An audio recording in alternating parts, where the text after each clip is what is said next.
Pessoal, infelizmente eu já tive cliente que chegou, sentou aqui nessa mesa de atendimento, virou para mim e falou que o pai do filho dela estava dizendo que ela não teria guarda, pelo fato dela estar desempregada. E é por isso que eu me sinto na obrigação de vir aqui e fazer esse vídeo para afastar o que eu mais vejo dentro de procedimentos que envolvem guarda, pensão ou até mesmo divórcio, que é o terror psicológico que uma das partes acaba fazendo com a outra. Terror psicológico esse que muitas vezes recai sobre o menor através da alienação parental. Terror psicológico esse que muitas vezes recai sobre uma dificuldade e mentiras dentro de um processo de pensão alimentícia, justamente para não dar a pensão que aquela criança merece receber. Partes que, dentro do processo judicial, falam que só podem pagar 500, 300, 200 reais, mas que estão todo final de semana em festas, fazendo viagens, e é até mesmo contraditória aquela alegação, porque dentro do relacionamento as partes tinham um padrão de vida e logo após o término dele, a parte simplesmente diz que está passando por momentos de dificuldades, que a economia está insustentável. E isso, coincidentemente, acontece justamente quando a genitora geralmente entra ali com um pedido de pensão alimentícia. Bom, eu não quero generalizar, eu tive a sorte de ter clientes excelentes que se propuseram ali a pagar, a entrar até mesmo com oferta de pensão alimentícia. Então, esse material que eu produzo hoje é para afastar quem eventualmente aí faz a prática desse terror psicológico para causar aí um tormento desnecessário na cabeça da outra pessoa. E também espero que esse material tenha um objetivo de trazer tranquilidade, trazer calma ao coração de quem acaba ouvindo essas mentiras, essas falsidades. Muita gente acaba dizendo coisas, né, que não tem qualquer correlação com o nosso ordenamento jurídico.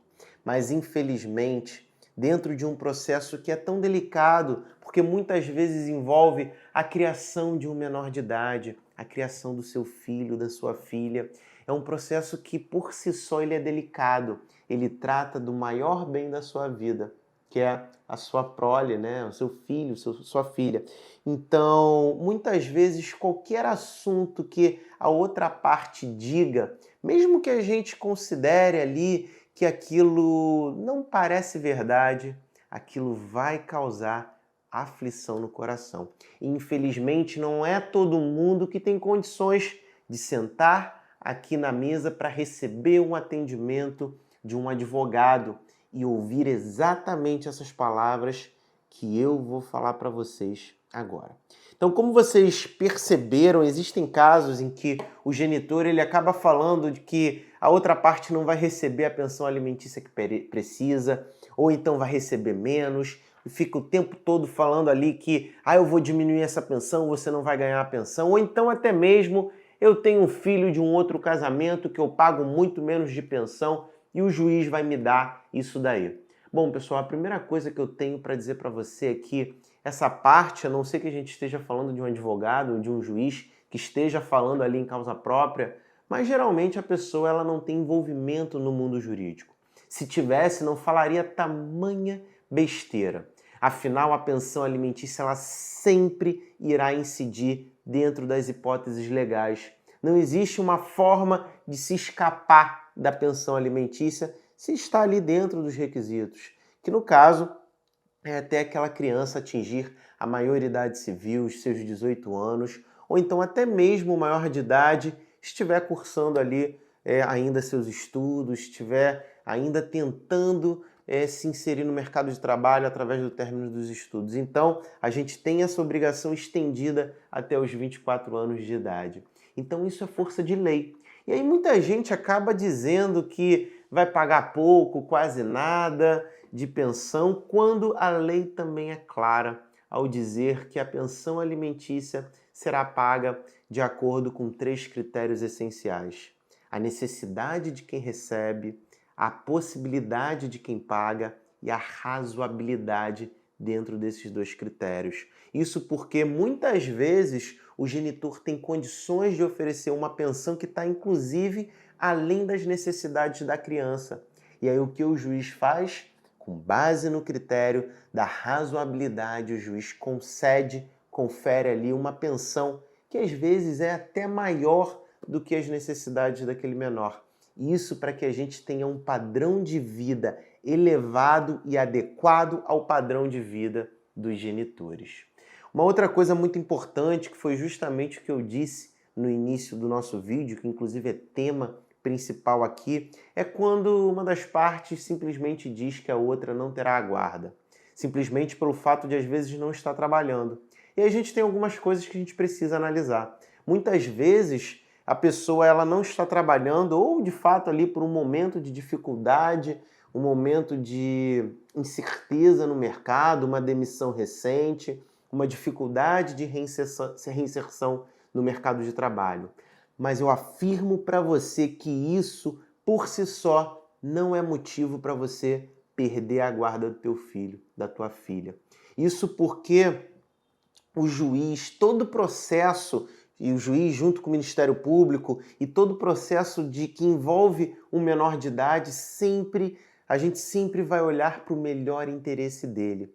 E o dinheiro tão somente não é o melhor interesse dessa criança. Essa criança precisa de cuidados que muitas vezes não teve da outra parte. Às vezes a outra parte, ela dá assim ali todo o sustento financeiro, mas ela não dá o sustento ali da educação no dia a dia dessa criança, da alimentação, da atenção. Então, é muito importante a gente entender que a necessidade de uma criança, ela não é apenas baseada no critério financeiro, embora esse seja muito importante, mas ela não é baseada somente nisso. E outra coisa que é de extrema importância e relevância da gente mencionar aqui é que muitas vezes uma mãe ela não está dentro do mercado de trabalho porque ela passou todo o tempo do casamento se dedicando à manutenção do lar. E aí, quando a outra parte estava ali trabalhando, laborando, tendo ali suas atividades, levando dinheiro para casa, você não pode tirar o mérito da parte que ficou o dia todo cuidando ali daquilo que é o ambiente mais importante da vida de cada um de nós, que é a nossa casa.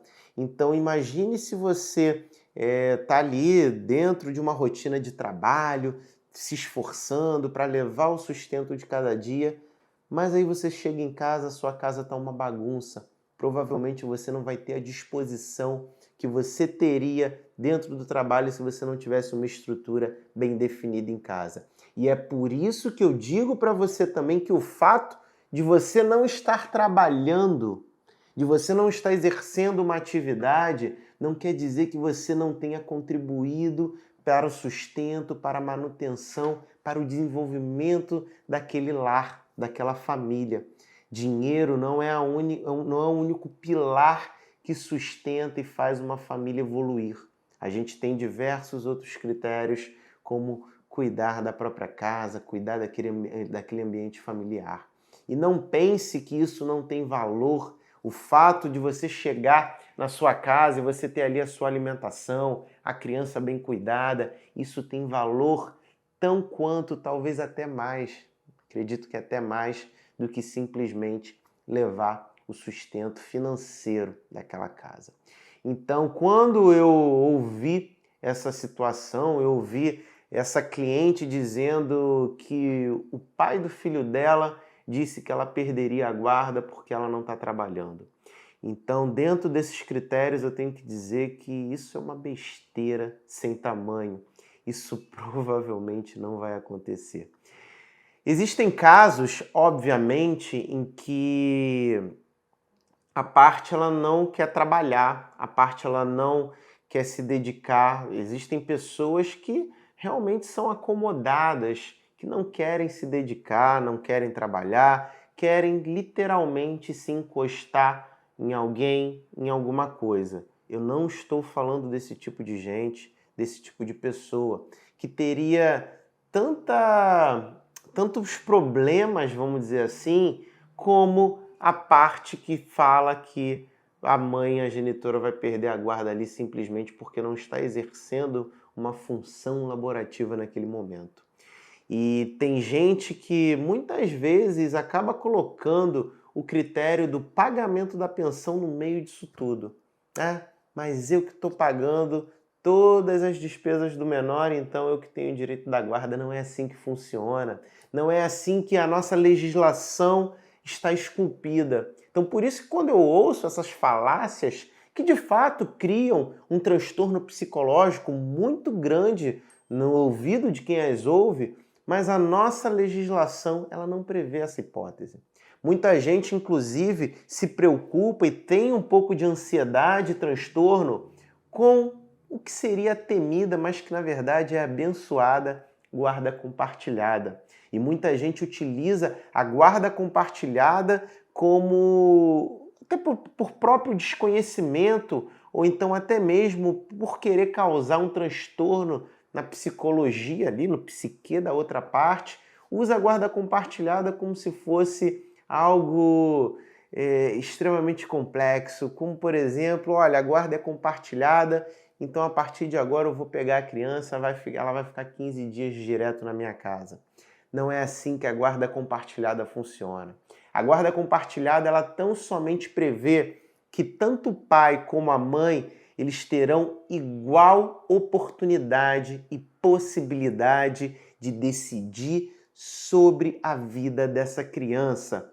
Qual escola ela será matriculada, qual atividade extracurricular ela irá fazer, qual curso de língua estrangeira ela irá estudar. Então essas decisões são tomadas em conjuntos, tanto com o pai como com a mãe. Eles têm peso igual na tomada de decisão. Mas não quer dizer que a criança vai ficar 15, 10 dias na casa de cada um. Isso não tem nada a ver com a guarda compartilhada. A gente fala de guarda compartilhada na tomada de decisão, no que seja melhor para a vida dessa criança.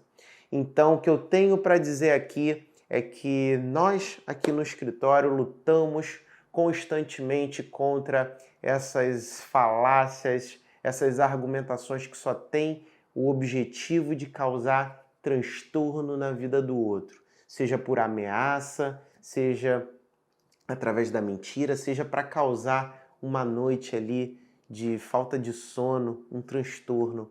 Afinal, muitas vezes a pessoa não consegue aceitar o término de um relacionamento e desconta isso da pior maneira possível, que é na criação, no sustento financeiro do menor, no próprio carinho. Tem gente que deixa de visitar o filho porque teve um término de relacionamento ruim. Uma coisa que eu tenho que dizer para vocês, o filho é para sempre. Você sempre terá aquele vínculo com a pessoa que você escolheu para ser o pai do teu filho, para ser a mãe do teu filho. Então, o mais importante é que você procure ter uma relação minimamente saudável. Muitas vezes, dependendo do que acontece, você não consegue manter ali como se fosse um vínculo de amizade, mas é necessário você ter o que eu costumo dizer muitas vezes, um vínculo inteligente, como se você tivesse um sócio na criação de uma empresa. No caso, a sociedade é em relação à criação de uma vida. Então não se deixem cair por falsas argumentações de quem principalmente não vive o mundo jurídico. Vão falar muitas coisas, muitas falácias, vão falar muitas coisas para causar transtorno para você, mas a grande maioria delas não vai ser verdade. Por isso, confie sempre em um advogado. Então essas palavras é para você que muitas vezes não tem condições de sentar aqui e ter uma consultoria jurídica. Eu espero ter ajudado, eu espero que o seu dia seja maravilhoso. Eu vou ficando por aqui, peço para você se inscrever no canal se você achar que o conteúdo pode te ajudar de alguma forma. Até a próxima. Tchau, tchau.